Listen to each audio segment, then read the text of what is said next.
जय जगन्नाथ सांग मैंने सका उठी देखला बेलू ठेकुआ आसिकी छिड़ा होती आम दुआर मुहर पचारा बेलू से कहला जे कि मु भी परुआ हवा को आसी मत भी ड्रेस दिए मु भी पिंधि तो मु घर को जाई ड्रेस नहीं कि आसला बेलू सी पूरा डिआँटे मारिकी दौड़िला तो यही कथाटा मुझे कहती किंतु सी आसला केवल घास खाइबापी देखु ये मो पुओ पूरा शीतर मजा ही नौ कहीं शीत दिन जेहेतु से खरा टे पाँच गाधे पाधे ये पलि आसिले देखिले कि आज जेहेतु परुहा अष्टमी मटर तरकारी पिठा तो निश्चिंत हम तरकारी फरकारी मु कली तापरे बसई देइथिले तरकारी मटर तरकारी तापरे एठी मु मटर तरकारी कर साइला परे तापरे पिठा पे प्रिपरेशन चलिला देखो चुली माने केते जोर चुली जलुछि माने जाल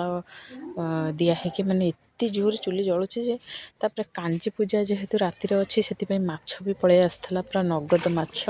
एठी मो पिठा पे पूरा पूरा रेडी कर दउछि गुड़ पकईकी कहीं बो कहला चीनी पकईया मुझे नाई नाई तू गुड़ पकई कर एठी पिठा बसी तापरे आमे दी भूणी आसी बसी पइलु पिठा खाइबाकू किंतु पिठा जेहेतु हेई नथिला आमे बसीथिलु वेट करथिलु पिठा हवा पई तापरे एठी मो बो देखंतु पिठा करूची पिठाटा बहुत सुंदर देखाउची खाइबाकू भी बहुत टेस्टी थिला तो बहुत सॉफ्ट थिला कहीं सी से मेथी बाटी थिला मेथी पकेले पिठाटा बहुत सॉफ्ट हुए तापरे एठी पिठा हे गला परे देखंतु बो आमर भारी की भारी पिठा भी करूथिला आमे सियाडे खायर व्यस्त बो भारी भारी पिठा करूथिला तापरे एठी बड़ बो खोड़ी सब